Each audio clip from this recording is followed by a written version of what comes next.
for freezing temperatures again tonight as we head into your Thursday. We have those tips on how to fix those pipes if they're frozen and when you need to break out the umbrella.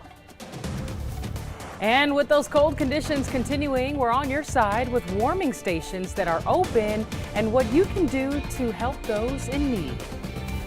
Plus, we're headed back to the beach where they're still sledding for joy after yesterday's historic winter storm and sharing more of your fun videos.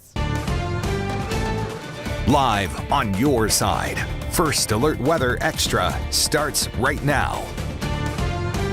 And so glad you're with us for another cold episode of First Alert Weather Extra. But first, check out this video shared by Rick Rubigi, and this was at Weiss Lake yesterday. Those frigid temperatures, of course, causing some ice to form. And you know it's cold in Alabama when you start seeing pictures like this, ponds and lakes with ice covered. But just a reminder, a good safety reminder, anytime we start to see this around here, that is still very dangerous, not safe to walk on, just very thin ice likely for us. We haven't quite reached the Madison, Wisconsin level just yet, but I would say just be careful out there, but it just certainly shows how cold it's been.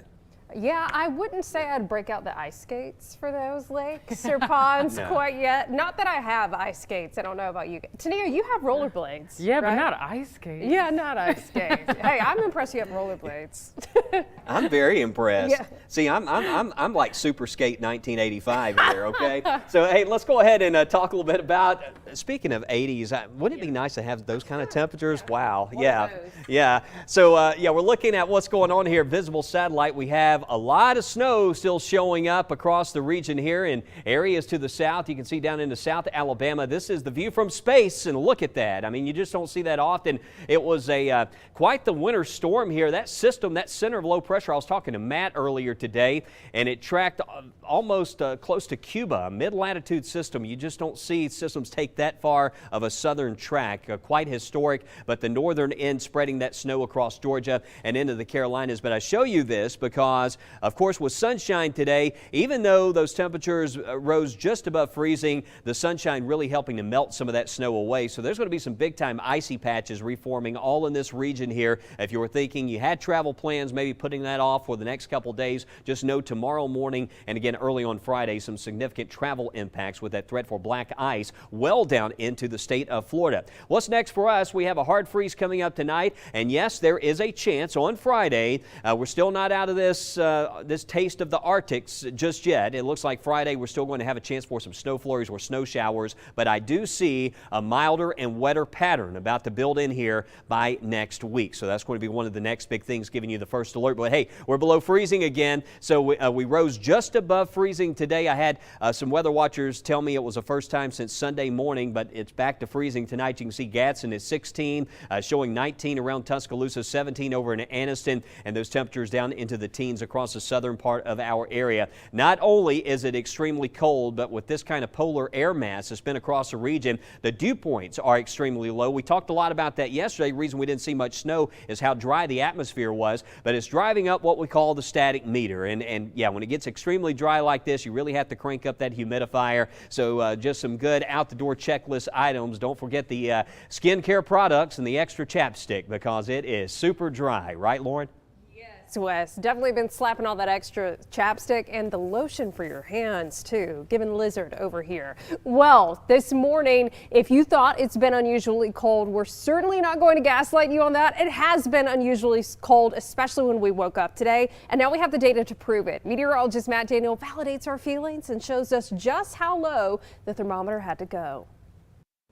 Well, it was cold this morning. Hopefully you were still dripping your faucets. The cabinets were open so you can get some of the heat to expose to those pipes. Because look at these temperatures. These are not wind chills. These are the actual temperatures this morning. Haleyville, 4 degrees, 5 degrees in Jasper, 6 degrees in Hamilton, 7 in Gadsden, 8 degrees in Northport. Check out Birmingham. We dropped down to 9 degrees. Tuscaloosa at 11 and Center at 12 degrees. So that is very, very cold air due to all that Arctic air that's been spilling in across the eastern half of the country. To give you an idea for low temperatures, we typically should see temperatures in the mid 30s. And guess what? Birmingham, we broke the record low temperature today. The old record, 10 degrees, set back in 1985. That year was historically very, very cold. We had some of the coldest air we've ever seen in this area. Tuscaloosa, not quite a record, 10 degrees, set back in 85. And Anniston, your record for today was 9 degrees, set back in 1985, and it looks like you did not hit that either. So what about tomorrow? We've been advertising, we're looking at temperatures well below freezing in the teens and 20s, but I highly doubt we're going to tie or break any records. Why? You can see why. 4 degrees is the record for tomorrow, set back in 1963 in Birmingham. Tuscaloosa 6 back in 63, and apparently 63 was a very, that day on the 23rd of 1963 was very cold, hit 5 degrees there in Anniston. So I think this morning is the coldest we're going to see for a while. Hopefully that will be the trend as we go into February and March. It's been a pretty brutal winter around here, especially for the month of January. Stay warm and remember to keep dripping those faucets tonight. Well, yeah, Matt, one of the biggest concerns in these extreme temperatures is making sure your pipes don't burst. So we're on your side with some reminders. The National Weather Service saying make sure you and your family know how to shut off the water if there was a problem with your pipes. And if you do try to thaw them out, use something like a blow dryer, but also be careful around standing water to avoid the risk of electric shock. And though temperatures were on the rise today, the dangerous cold returns as we head into your Thursday morning. Leaders in Jefferson County and Bessemer are partnering with the Latch and Live Foundation to open a warming station and need your help to provide everything that they need. The center opened last night and staff plan to keep it open until the weekend. Donations of blankets, food, and other essentials are welcome. Mara Ruffin is the executive director of Latch and Live that has served the community for about 10 years. The organization came together with government leaders and a local church to make the shelter happen. We know that we know Birmingham, for one, has a warming station, but a lot of the citizens here in the city may not have transportation or just don't want to leave outside the city, and they feel more comfortable with, having a location that's close enough that they can get, a safe place to stay and get out the cold. You can drop off donations anytime. We have more information on this story, actually on the WBRC News app. And check this out. Though we didn't get any snow this time around in our area, the cold weather still made for a great excuse to whip up some fun science experiments. Some of our viewers took advantage of the record-breaking cold to make their own snow and ice. Meg Dodd in Nauvoo and First Alert Weather Watcher Tyler Young in Trussville showed how throwing boiling water through cold air can immediately turn into frozen precipitation. The boiling water rapidly cools from the liquid to solid state, creating a makeshift snow shower.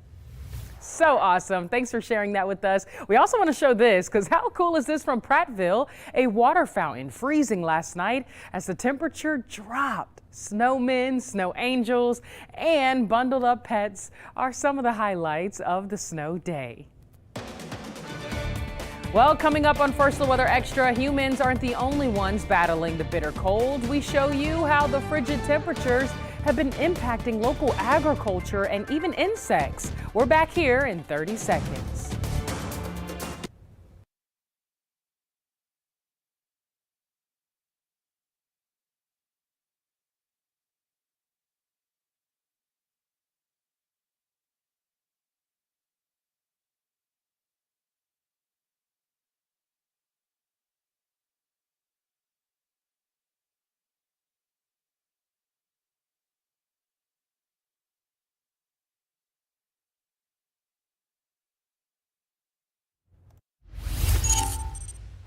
Well, welcome back into First Alert Weather Extra. No, we didn't see any snow here across central Alabama, but you know what area is still dealing with a thin sheet layer of snow? Well, down towards the Gulf Coast. The cameras are dark here, but you can still see a little bit of snow on the surface and in the mixture of the sand. We're getting ready for some really cold conditions again tonight here across central Alabama. Our next chance for snow, well, you'll have to wait a little bit further into the show to find out. We're tracking the possibility for a few flurries around for our area, possibly possibly mainly areas to the north. But this is possible for us this Friday. So we'll break that down a little bit more coming up right here on Weather Extra. Lauren?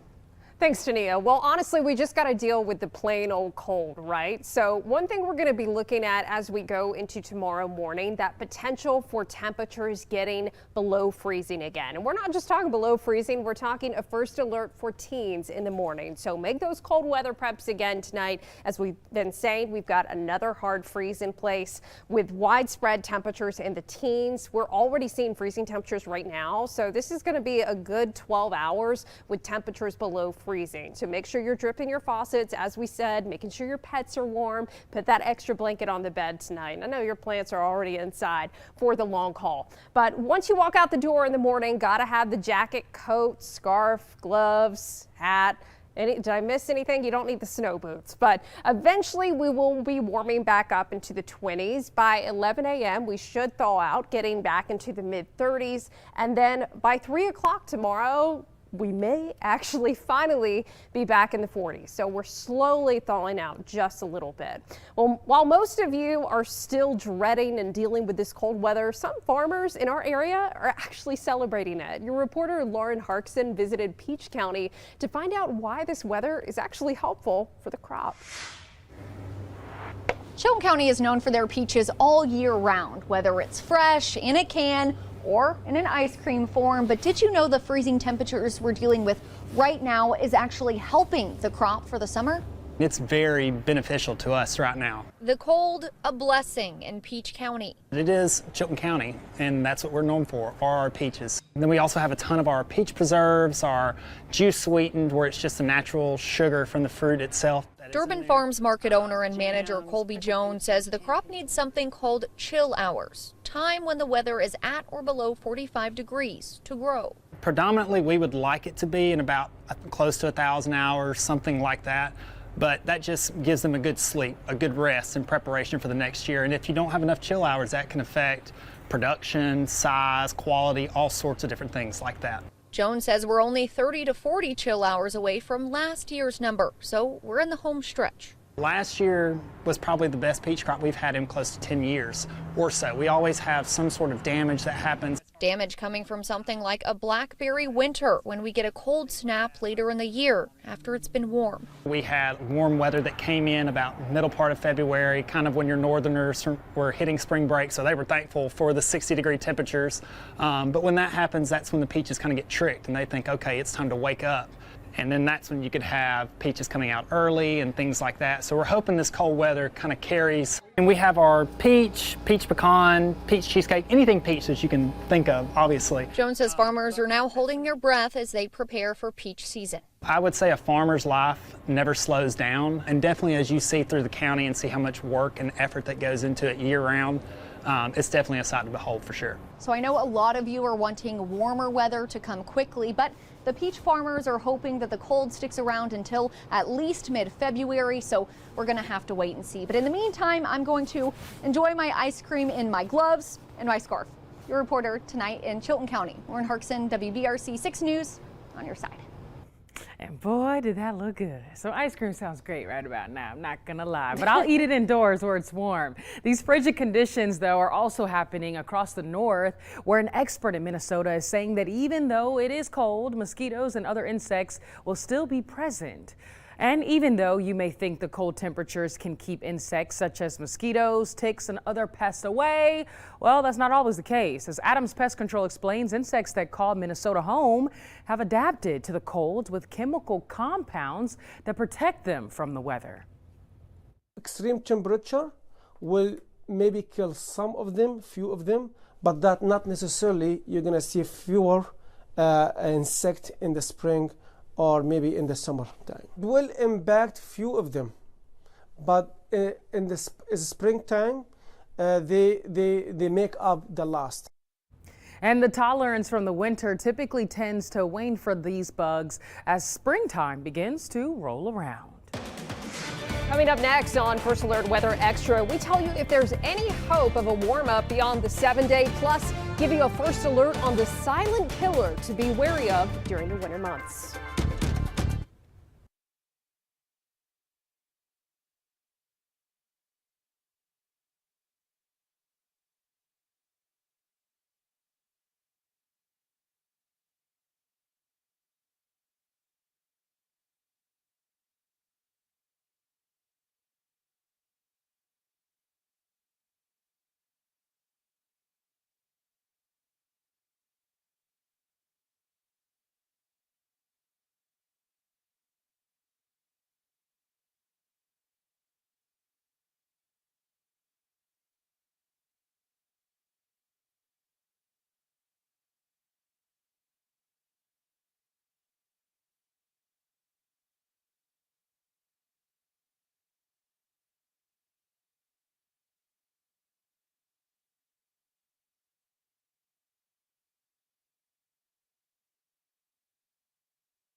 Welcome back into Weather Extra. Chief Meteorologist Wes Wyatt. Temperatures back into the 20s in a lot of areas. It didn't take long. Look at Coleman, back down to 25 degrees. We're down to 27 at Gadsden, and now Clinton showing 29. Centerville at 32. Looks like every area out there now, we are below freezing, and we'll stay there for the overnight. So another hard freeze through early tomorrow morning. As we look ahead, though, maybe a few high clouds moving in, but we stay very dry. No icy concerns through early tomorrow morning for us, but just to stress once again, I noticed the departments of transportation sending out some notes about I-10 and some of those areas down along coastal Alabama and into the Florida Panhandle right now. Concerns about black ice issues again through the overnight, some refreezing. So there's going to be more impacts from that winter storm yesterday down to South Alabama, but certainly cold. Crank up the heat tonight, showing lows back into the teens. I think I went with an average low of 19 degrees, but we'll probably go a lot colder just because it is so dry in some of those outlying areas. But tomorrow, no precipitation expected. But as we go to Friday, notice around 6 o'clock in the morning, we start out again down into the freezing range, but there is a disturbance that moves over the state on Friday. And Tania talked about this. Some of the models, I was looking at some of the forecast sounding data, a little bit of moisture could generate a few flurries during the day on Friday. That possibility is there. You can see the models picking up on this. So don't be surprised. I see something kind of like what we saw this past Sunday where we had a few passing flurries and snow showers, a lot of clouds around. Just plan for that, maybe even some sprinkles. The good thing is Friday temperatures during the day will be well above freezing there into the afternoon and evening. But we're going to be looking ahead to next week, and right now most of the weekend looks dry, but as we get into the Sunday time frame, you can see there's a chance for some rain coming back, and what I see is we're going to switch back into a more seasonal temperature pattern, but we are going to see more opportunities for wet weather. It looks like Sunday into Monday and next week, and then perhaps some heavier rain and storms towards the end of next week,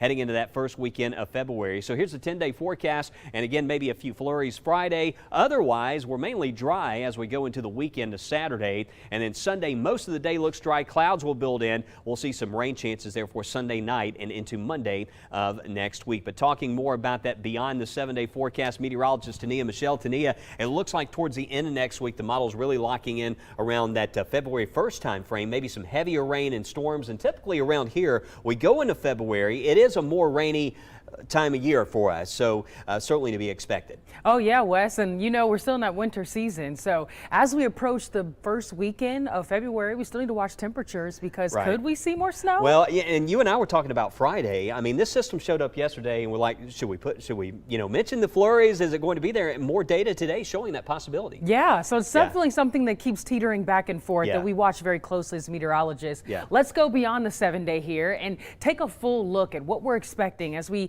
approach the first few days of the month of February. So as we look at our temperature outlook, you can see here, most of the U.S. really going to be dealing with above average temperatures. So that means us here at home will likely start to see a little bit warmer of conditions here across central Alabama. As far as precipitation, above average for the southeast, and that includes central Alabama as we bring in the end of the month and through February 5th.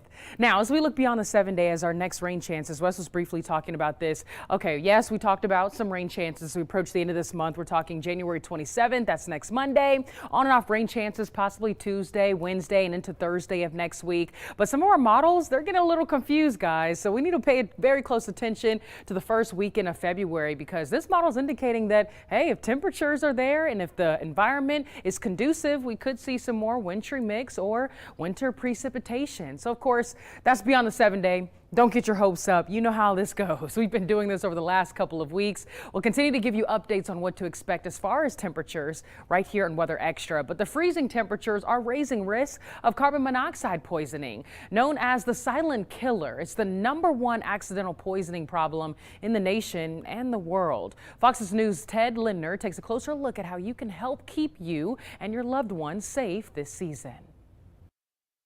With bitter cold sinking in across the country, even the South is preparing to shiver. This morning it was 21 degrees and felt like 10. With winter storm warnings issued Monday from Texas to Florida, the snow and freezing rain are expected to impact the region into Wednesday. Governors in Georgia, Louisiana, Mississippi, and Alabama declared states of emergency, with a number of school systems also canceling classes Tuesday. Each day we started adding more and more clothes. But as the temperatures plunge, many people will be cranking up the heat. leading doctors to warn about the increased risks of carbon monoxide poisoning this time of year. This is when people are turning on their heaters, and if there's been inappropriate maintenance or the heater is malfunctioning, you can have a carbon monoxide leak. Carbon monoxide can be found in the vapor produced by furnaces, gas stoves, portable generators, and more. And with home heaters and fireplaces running for longer, especially while windows are closed, it could lead to a buildup of the potentially lethal gas indoors. The reason is we can't detect it with any of our senses, meaning it's colorless, it's tasteless, and we can't smell it. The only way to detect it is with a carbon monoxide detector. While the most common symptom of carbon monoxide poisoning is a headache, there can also be more severe symptoms, such as chest pain or shortness of breath. People can even pass out or have syncope and even seizures. But just having carbon monoxide detectors isn't enough. Doctors say you need to regularly check them to make sure they're working. Ted Lindner, Fox News.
And of course, we have to end with all of the cool weather photos. Check this out. Snow at the beach from Josh Burnham in Biloxi, Mississippi. How did Josh, he's always sending us photos from Raglan. Now he's down at Biloxi. He had to go chase the snow. Sure did. And Sandra Martin sent in this beautiful sunset picture on Gorgeous. Springville. Oh.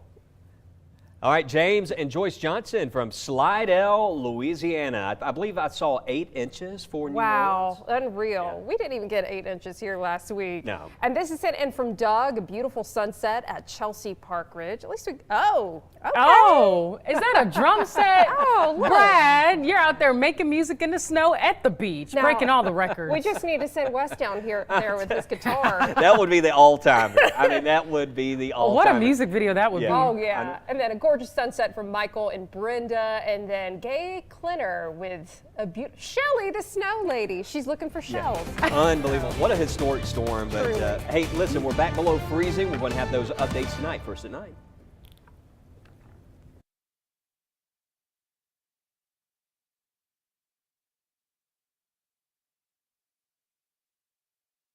That's crazy. Cold. Yeah. Anything for the, all right, cool. Let's do this in 3, 2. Hey there, everyone. First Alert meteorologist Tania Michelle here with a look at that super 7-day forecast. We are tracking some unsettled weather into early next week, but mainly dry through the rest of this week. We're tracking a chance for a few passing flurries for your Friday, but Saturday looks dry. Highs nearing 50 throughout the weekend. Next chance for rain on and off scattered showers for your Sunday and carrying into Monday. Maybe a few showers Tuesday, but definitely going to see some rain possible Wednesday and Thursday of next week as we start to look beyond the 7-day. We're watching the first weekend of February for some very unsettled weather. Maybe a few showers, but also some thunderstorms. And could it be snow? We're going to keep you up to date, and we'll always have updates for you on the WBRC First Alert Weather app.